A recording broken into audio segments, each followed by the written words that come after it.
It begins not with cold, but with fire. A flash of white, silent, and brutal, underwater.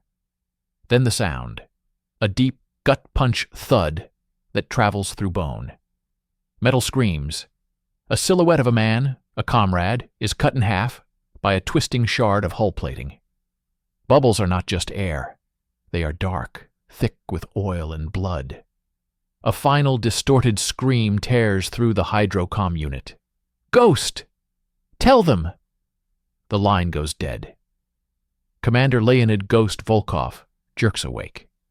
His own gasp is the only sound in the sterile bunkroom of the submerged mother submarine K-417. His body is sheened in sweat, not seawater. The same dream, the same failure. 5 years ago, the enemy port of Tartarus.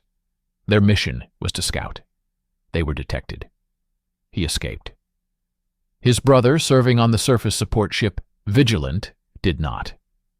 The ship was sunk with all hands by the very cruiser they had been sent to observe, a cruiser now known to be stationed at the fortified port called Vulcan. The metallic groan of the sub around him is a constant reminder. He is always underwater, in the dark, chasing that ghost. His ritual is mechanical. He rises, opens a small locker, not with a photo, with a fragment of metal, twisted and ugly, mounted on a plaque, a piece of the Vigilance hull, recovered by a salvage team. Next to it, a new intelligence photo, crisp and damning. It shows a modern enemy cruiser, the Raven, docked at a concrete pier in Vulcan. A red circle, drawn by Ghost's own hand, highlights a section of its deck. Enhanced imaging reveals rows of vertical launch cells. The briefing packet states it clearly. Raven carries Zircon-type hypersonic anti-ship missiles. Estimated time to target coastal cities: 4 minutes. Estimated civilian casualties if a full salvo is launched: catastrophic. Today is not a training day. The Crucible is a specially built lagoon, a locked bowl of sea surrounded by sheer cliffs, hidden from satellites. The water is a perpetual 4 degrees Celsius. Today, it is also a war zone. Ghost and his 5 men are not assembling a vehicle in calm water. They are doing it under fire. From the cliffs above, live tracer rounds stitch the surface around them, not to hit, but to disorient. The thunder of controlled detonations underwater simulates depth charges, the shock waves pounding their chests, threatening to rupture eardrums. The goal is not just to build the underwater sled, but to do it while being hunted. Petty Officer Artyom Bear Volkov, no relation, the shared name is a bitter joke, is a mountain of muscle. He hefts the engine block, his face a mask of fury against the concussive blasts. He hates this.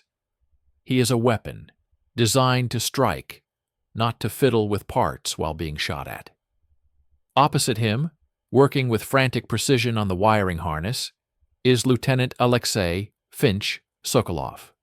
Young, brilliant, a savant, with electronics. Every explosion makes him flinch. His hands, delicate and precise, tremble not from cold, but from raw, adrenalized fear. He is reciting calibration sequences like a prayer. Left coupling, green, ignore the blast, inertial nav module, secure, bearing check. A larger detonation, closer. The sled lurches. A critical high-pressure seal, a tiny O-ring, slips from Finch's numb fingers.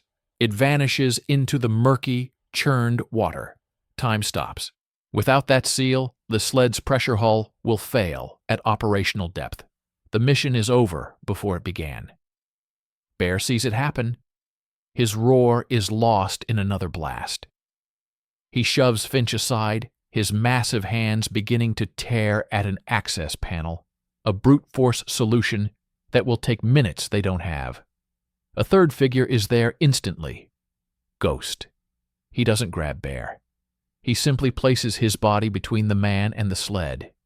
His eyes, gray and flat as the sea under a storm, lock onto Bear's. No anger, just absolute, unquestionable authority. He holds up his own left hand. In it, clenched in a fist, is a spare seal from his personal kit.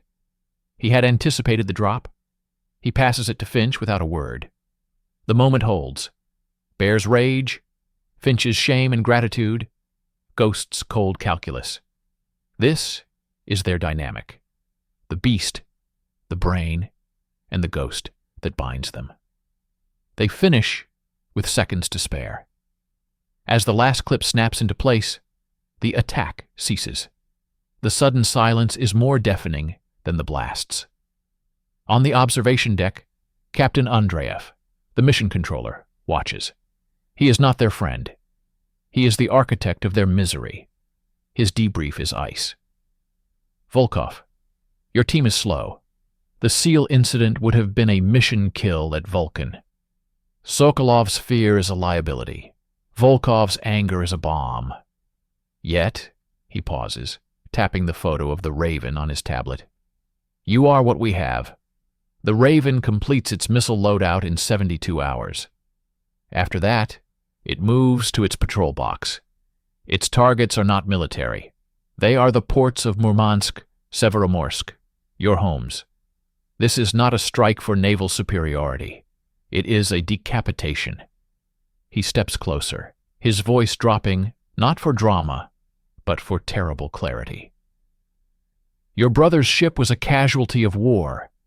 What happens if the Raven fires will be an atrocity. You will not be scouting. You will not be gathering intelligence. Your orders are to ensure the Raven never leaves its pier. You will turn Vulcan into a funeral pyre for their entire fleet. You do this, or the next blood in the water will be that of your countrymen. Do you understand the difference now? Ghost's face is stone, but his hand, hidden below the waterline, grips the twisted fragment of the Vigilant he always carries in his pouch. The metal bites into his palm. The personal and the existential have just fused into a single, white-hot point of purpose.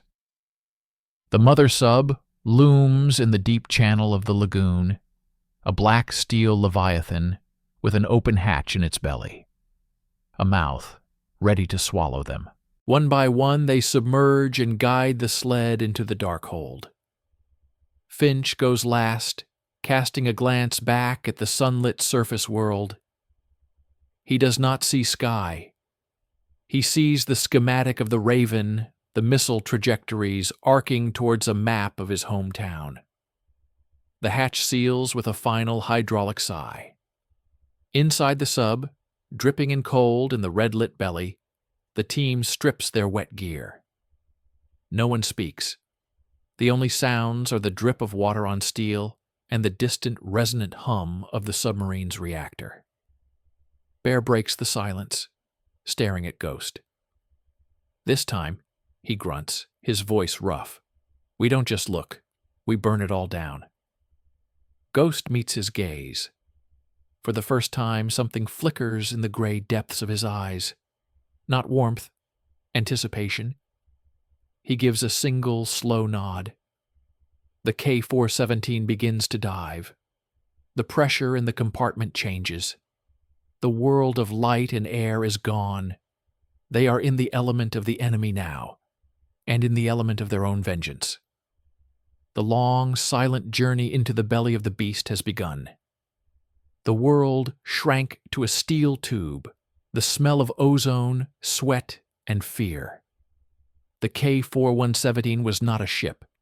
It was a tomb in motion, carving its way through the abyssal dark 200 meters below the storm-whipped surface.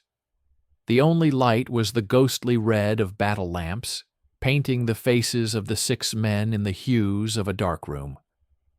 They were crammed into the diver lockout chamber, a claustrophobic closet not meant for prolonged habitation. Their sled, the Stingray, was a silent, ominous presence lashed to the deck. Every man was an island of his own thoughts.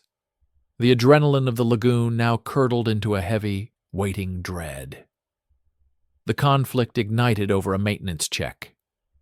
Finch, his nerves still vibrating from the SEAL incident, was running a final diagnostic on the Stingray's silent drive. His fingers, quick and precise, danced over a touchpad.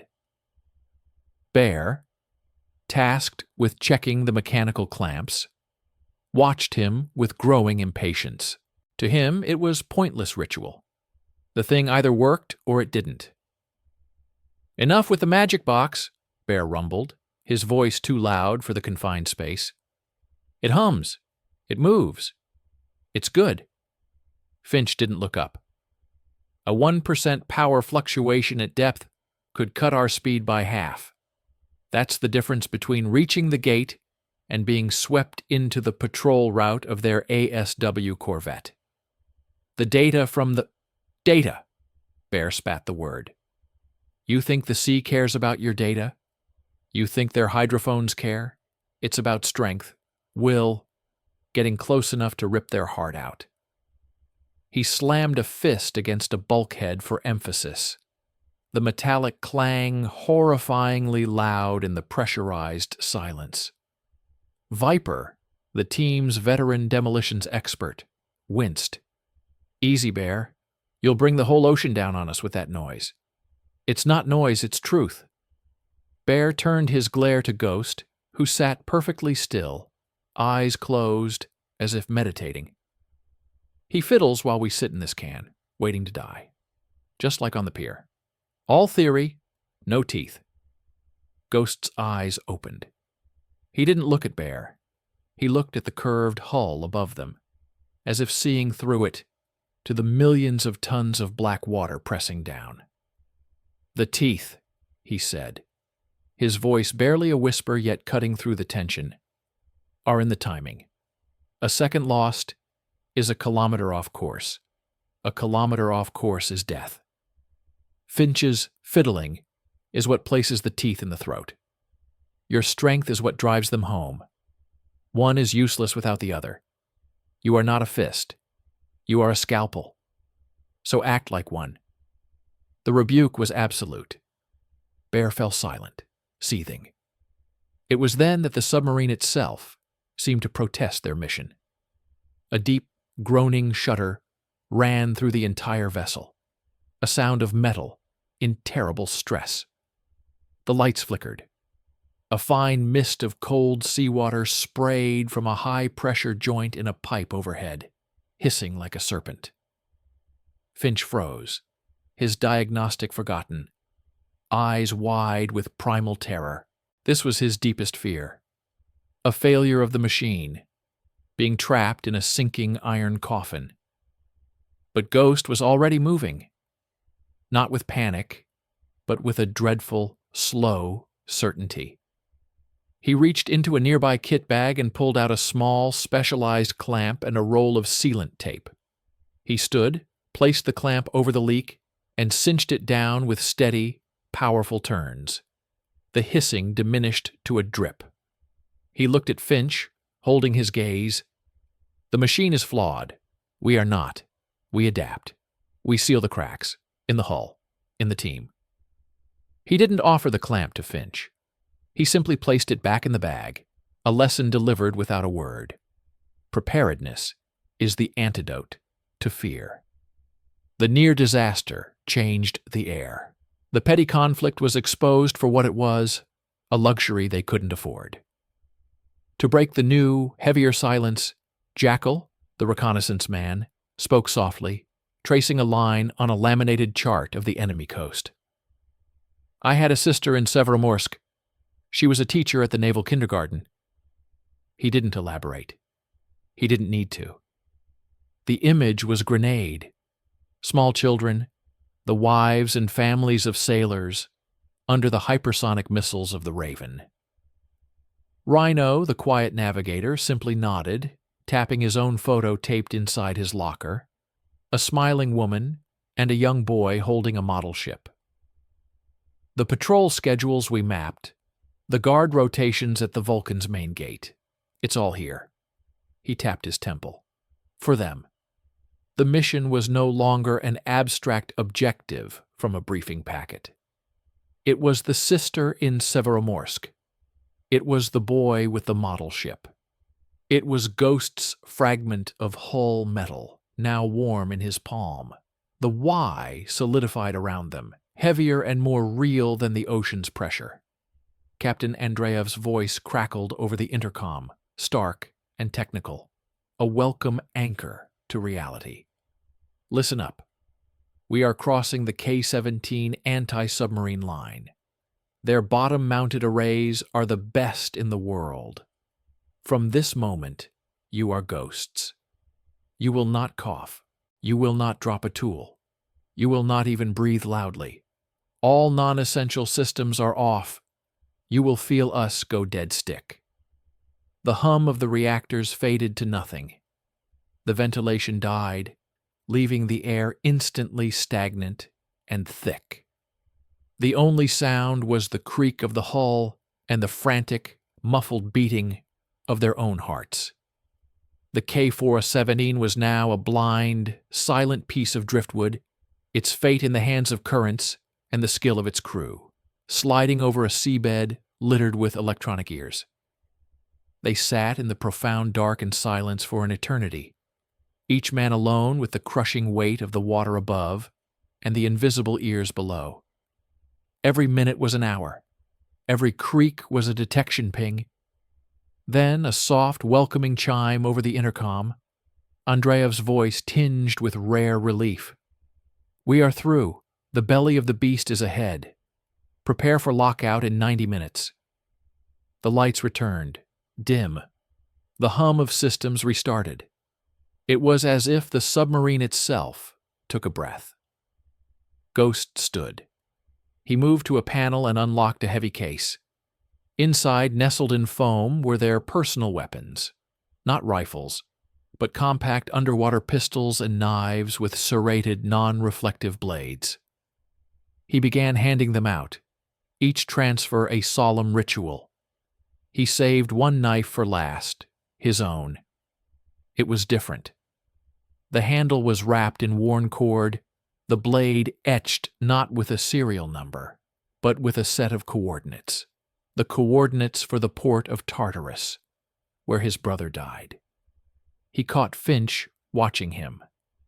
The young officer's fear was still there, but it was now layered with something else.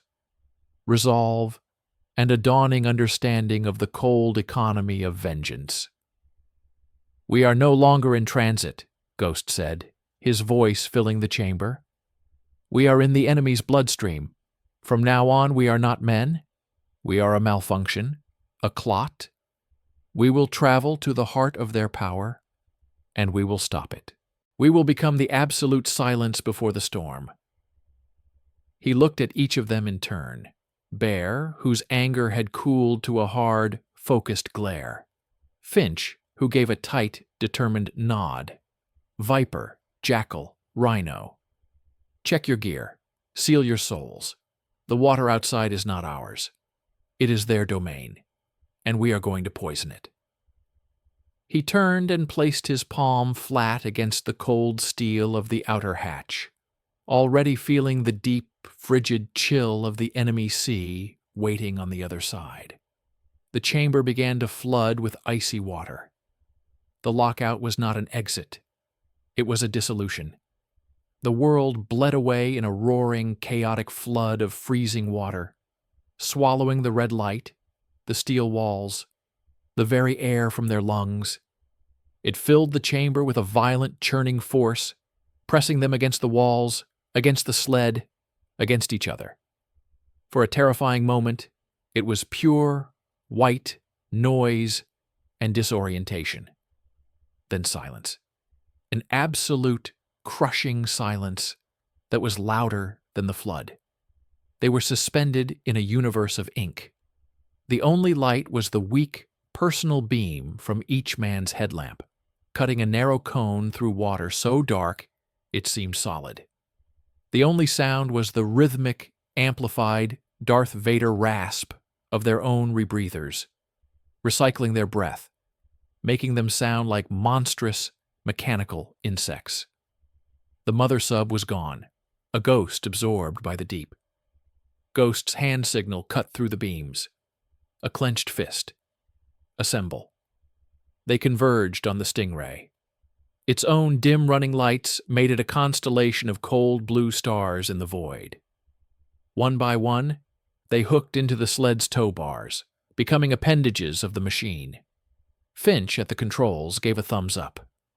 His face behind the mask was pale, his eyes huge, but his hands on the joystick were steady.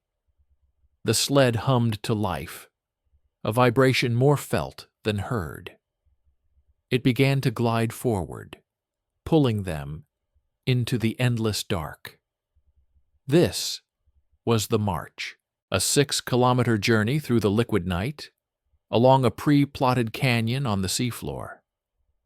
Their world narrowed to the twin beams of the sled's lights, illuminating a monochrome dreamscape of skeletal rocks, strange drifting plankton, and the occasional blind-eyed fish that darted away in terror. The first hurdle was a sound. It began as a low thrum, a discordant bass note that vibrated in their bones. Then it resolved into a rhythmic pom-pom-pom-pom. Active sonar. A distant enemy corvette, painting the water with invisible fingers of sound, searching for ghosts. Ghost's signal was swift. Freeze. The sled's motor died. They hung motionless, mere meters above the seabed, becoming part of the topography. The sonar pulses washed over them. Pom-pom-pom. Each pulse was a searchlight sweeping a cell. They could see nothing, but they could feel it probing, interrogating the darkness. Finch closed his eyes, his lips moving silently, calculating the pulse interval, the Doppler shift. He held up 2 fingers, then pointed southwest. The source was moving away.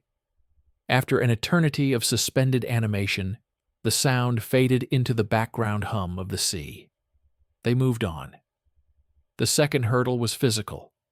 The intel was wrong. The path through the canyon was supposed to be clear.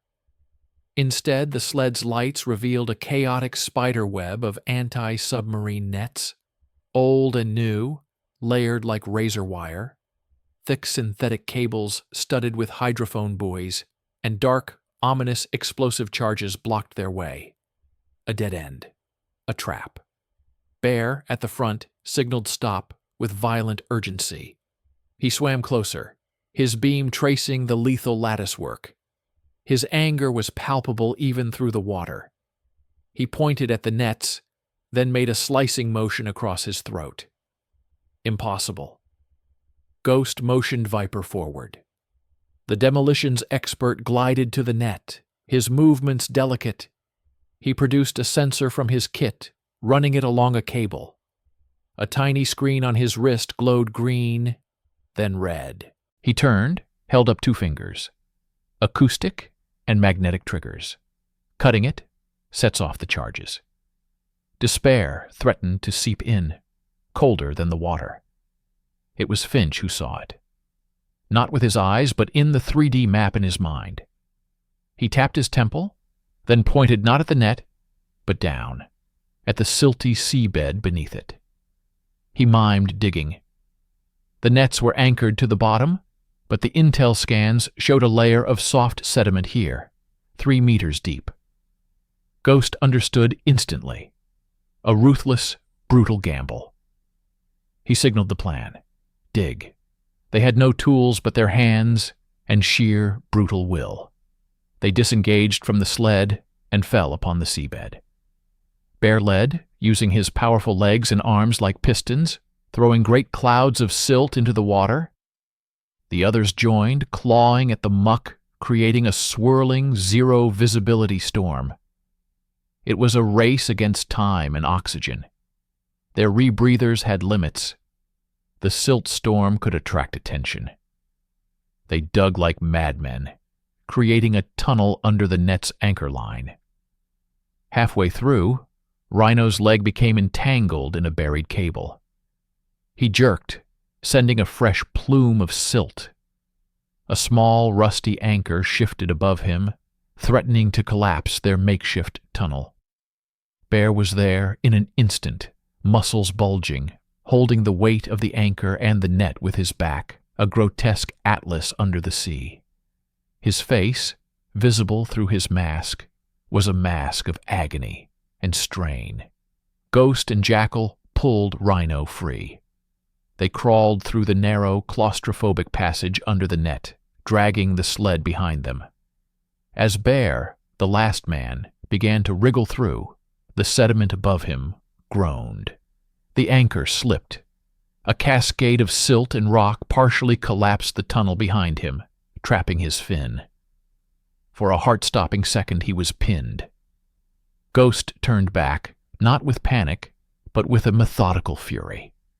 He used his knife not to cut, but to lever a rock, creating just enough space for Bear to yank his leg free. They emerged on the other side, the net still intact, and armed behind them, a silent testament to their passage. No time to rest. The port was close. They could feel it. A subtle shift in the water pressure. A faint, almost imperceptible thrum of machinery carried through the miles. Then, the gate. It materialized from the gloom like a mythic beast. The main underwater entrance to the port of Vulcan was not a simple grate. It was a monstrous hydraulic steel barrier, 30 meters tall, studded with cameras and sonar transducers. It was shut, impenetrable.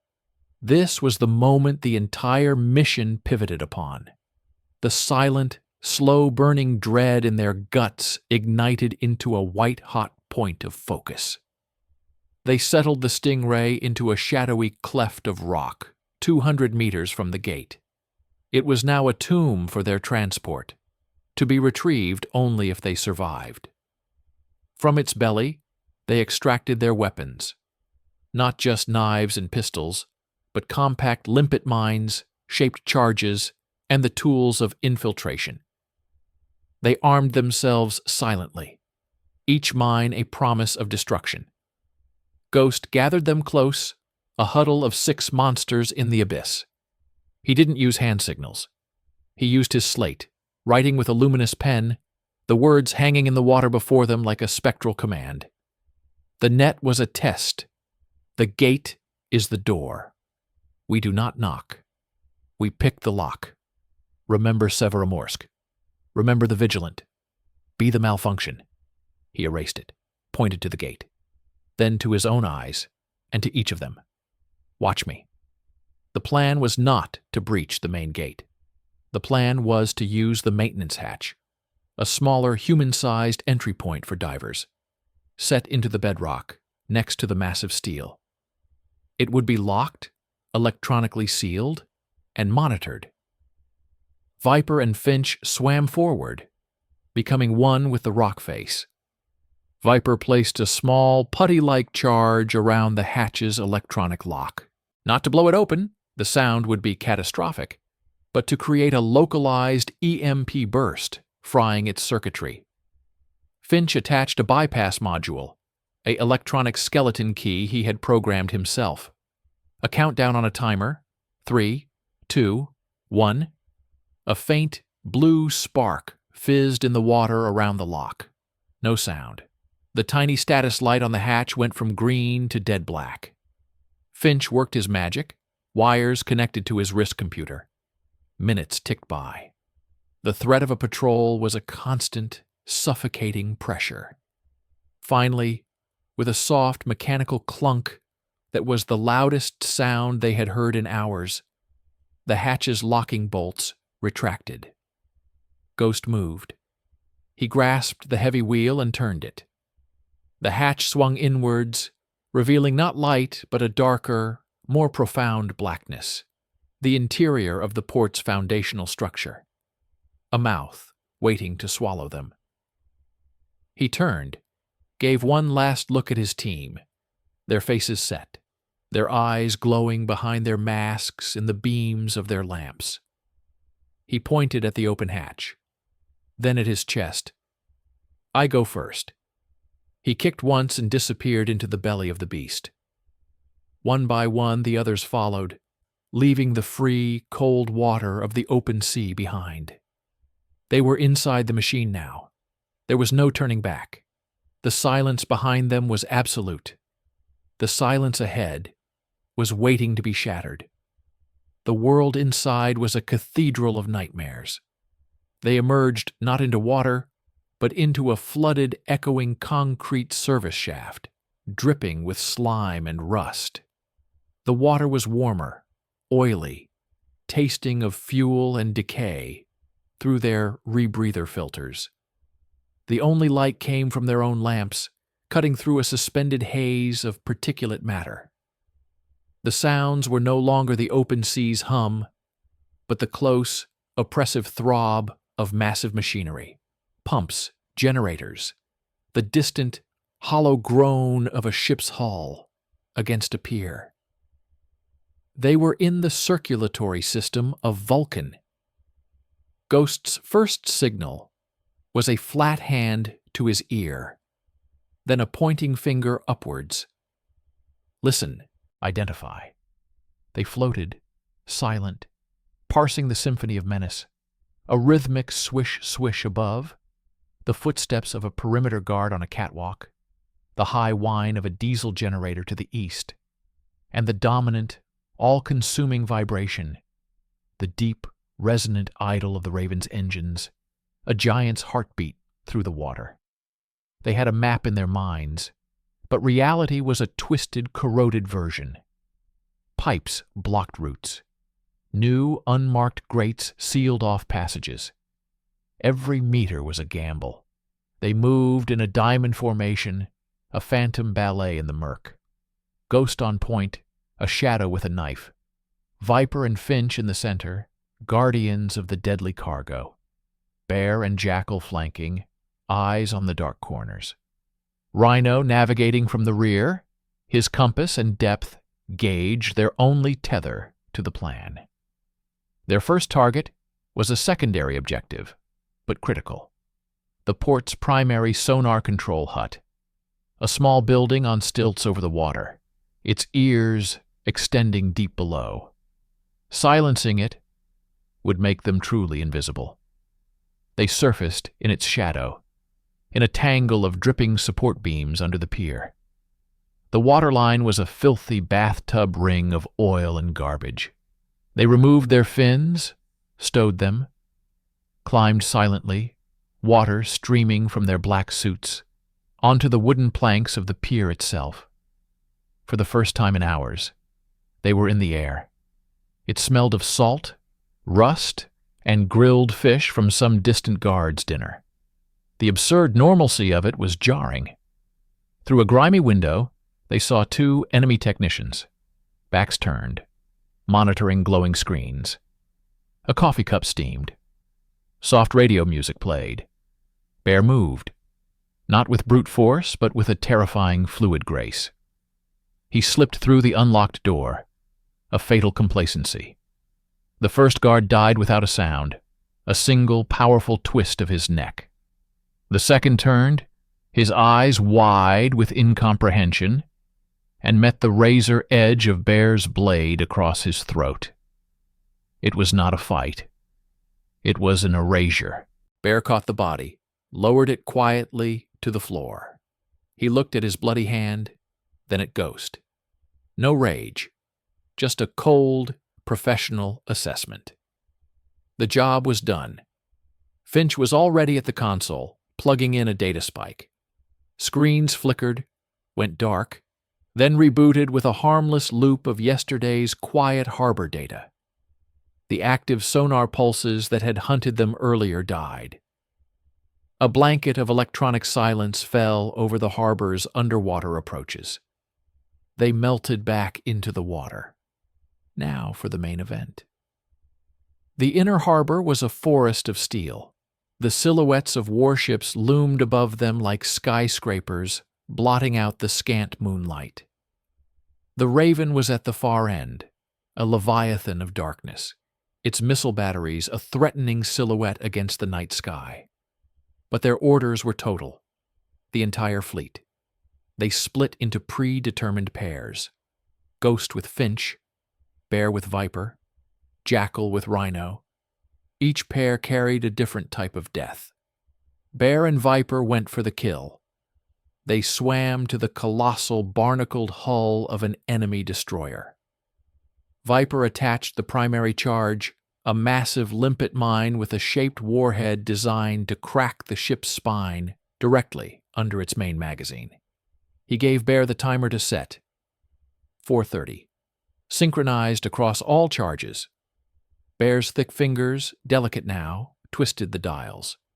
The tiny green LED blinked to life, a malevolent firefly on the steel. Jackal and Rhino targeted the support vessels, a fuel tanker, and a dry dock gate.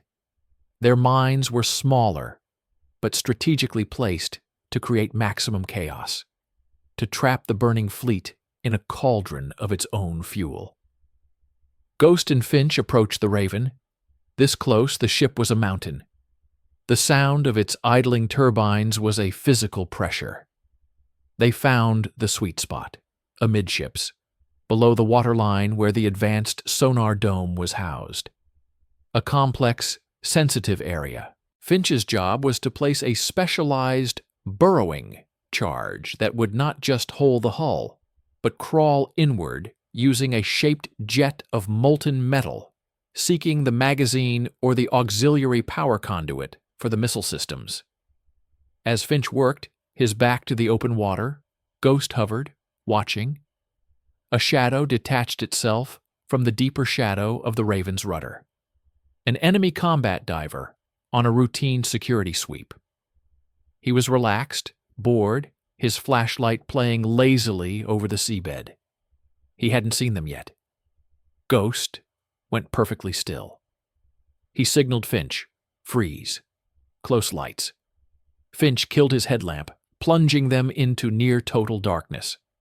The enemy diver's beams swept closer, illuminating swirling sediment.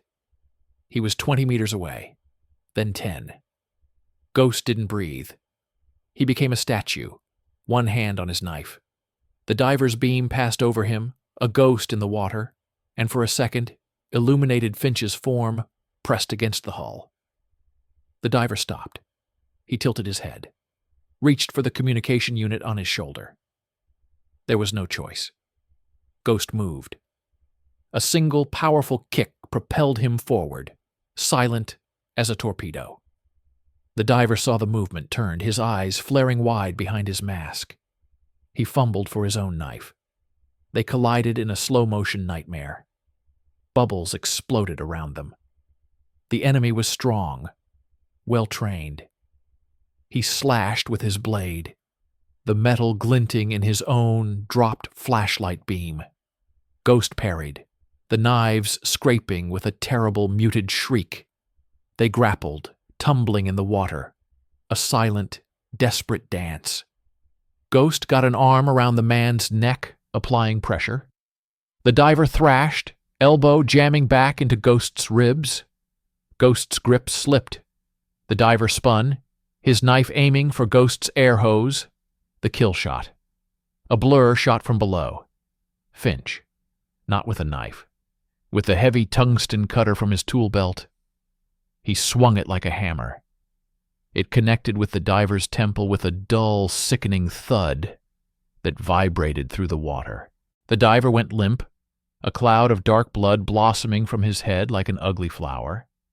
His equipment began to sink, dragging the body down into the abyss. Finch hovered, staring at the drifting blood, at the tool in his hand. He was shaking violently. He had just crossed a line. He had not just killed. He had smashed a man's skull in. The clinical, technical world of his expertise was gone, replaced by the visceral, wet reality of murder. Ghost grabbed him by the shoulders, forcing him to look away from the blood, into his own eyes. He pointed at the charge on the Raven's hull. then pointed at Finch's chest. "This is why. This is the cost." He gave a single sharp nod of acknowledgement, of shared burden. There was no comfort, only confirmation. Finch, his face pale as death, numbly finished arming the burrowing charge. The LED blinked on. It was done. All charges were set. The clock was ticking. 04:29. 04:28. They regrouped at the extraction point, a drainage culvert that led back to the open sea. But as they converged, a new sound pierced the water. Not machinery. A siren. A piercing underwater alarm whoop that vibrated in their teeth. The dead diver's absence had been noted, or a sensor had tripped, or it was just rotten luck. Lights snapped on underwater, powerful beams stabbing down from the piers. The surface of the water above them churned with the wakes of fast response boats. The throaty roar of diesel engines echoed. The hunt was on.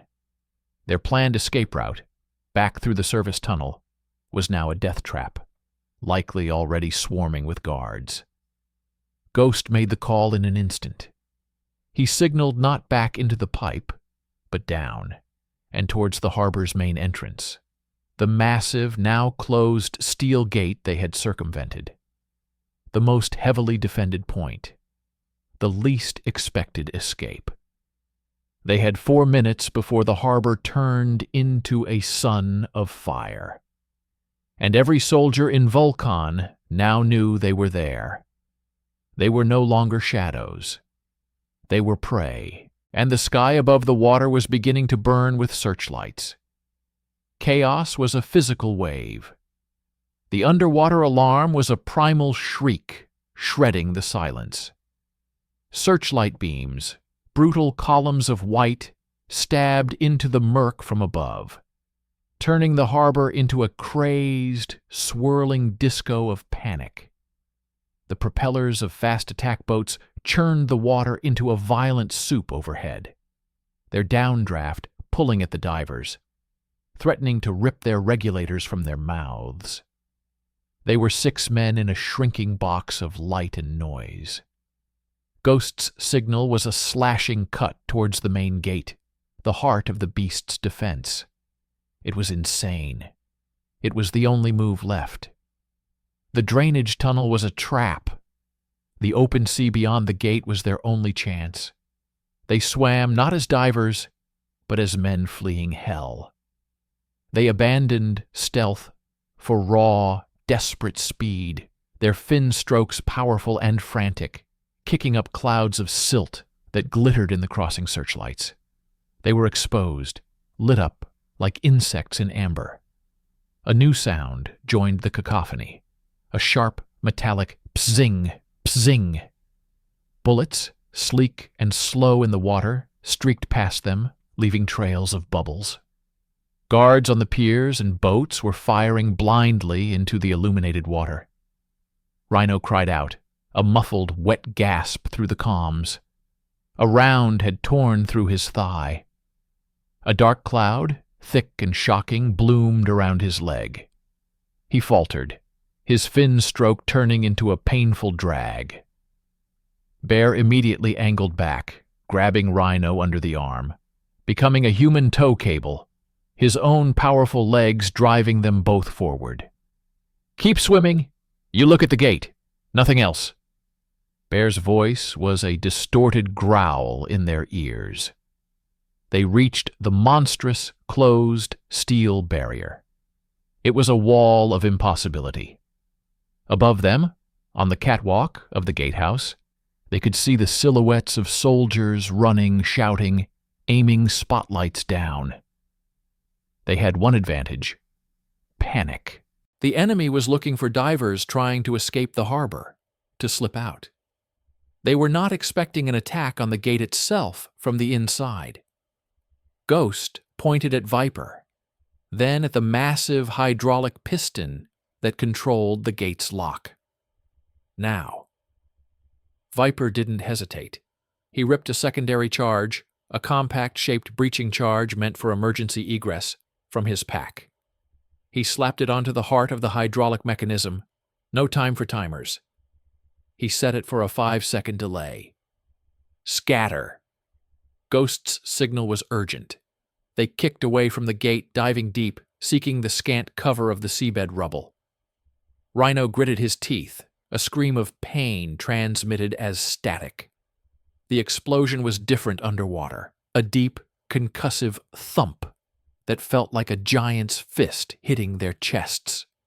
The light was a brief, furious orange globe that illuminated the entire gate structure in a snapshot of nightmare.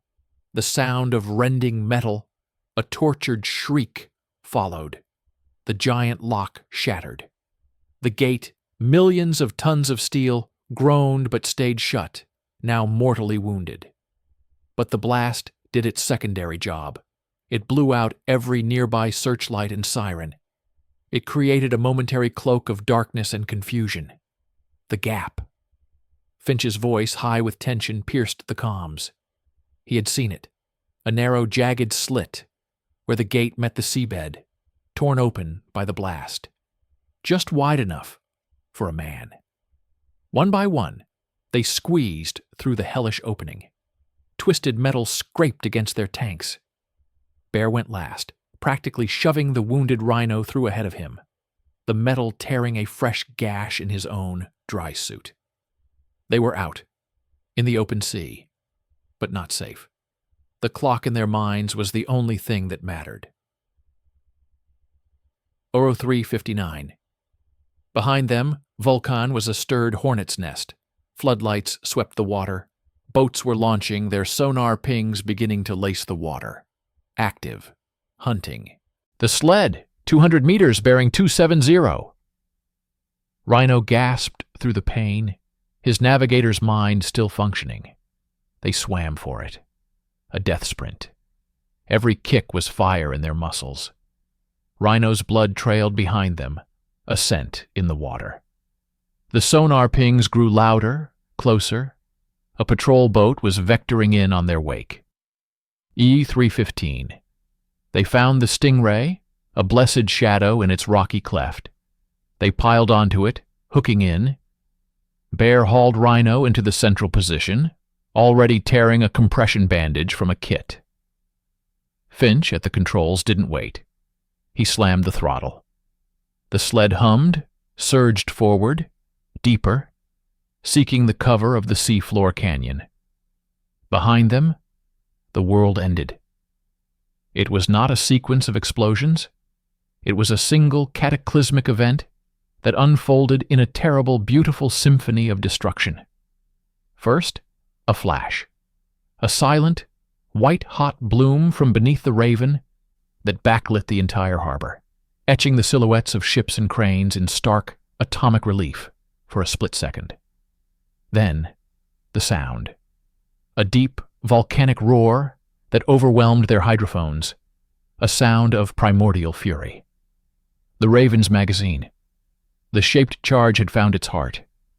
The giant cruiser didn't sink. It erupted. A secondary massive explosion tore it in half, the stern section rising out of the water in a grotesque flaming ballet before crashing down. A fireball rolled into the sky, painting the low clouds in hellish orange. The chain reaction began. The destroyer's magazine cooked off, a sharper, brighter detonation that spewed shrapnel across the harbor. The fuel tanker, hit by debris, vanished in a rolling, oily thunderclap that set the very surface of the water aflame. The dry dock gate shattered, flooding the basin, dragging a frigate onto its side. Vulcan, the impregnable fist, became a single, roaring pyre. Flames leapt hundreds of feet into the air. Secondary explosions, ammunition, fuel, oxygen tanks, popped like deadly fireworks. The shock waves, even from this distance, buffeted the water, rocking the fleeing sled. They watched in the rear-view camera feed, a small, silent screen showing the apocalypse they had wrought. No one cheered. There was only the stunned, hollow silence of witnesses to absolute ruin. The personal cost arrived seconds later. A final delayed charge, likely on a support pier, detonated, sending a massive, submerged pressure wave racing outwards like a tsunami in miniature. It hit the sled. The world tumbled. Metal shrieked. The sled rolled, throwing them like dolls in a washing machine. Warning lights screamed on the console. A support strut snapped, lashing across the compartment. When the chaos settled, the sled was crippled, lying at a tilt on the canyon floor. The lights were dim. The motor was a dying whine. Ghost's voice was calm dust. "Report!" Finch, bleeding from a cut on his forehead, scanned the console. "Main drive is dead. Auxiliary power at 20%. We have buoyancy. No propulsion." Bear was crouched over Rhino. In the red emergency light, his face was grim.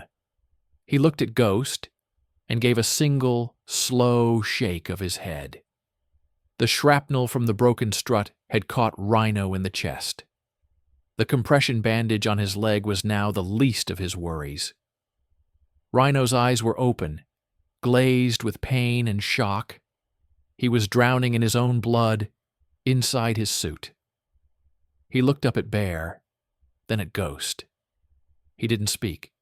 He just tapped the photo of his wife and son still taped inside his locker door. Then his hand fell. Another name on the list. Another ghost for Ghost to carry. The enemy sonar was closing in. They could hear the pings, sharper now, triangulating. Jackal pointed up, towards the surface, then made a slashing motion across his throat. "They expect us to run deep. To hide." Ghost understood.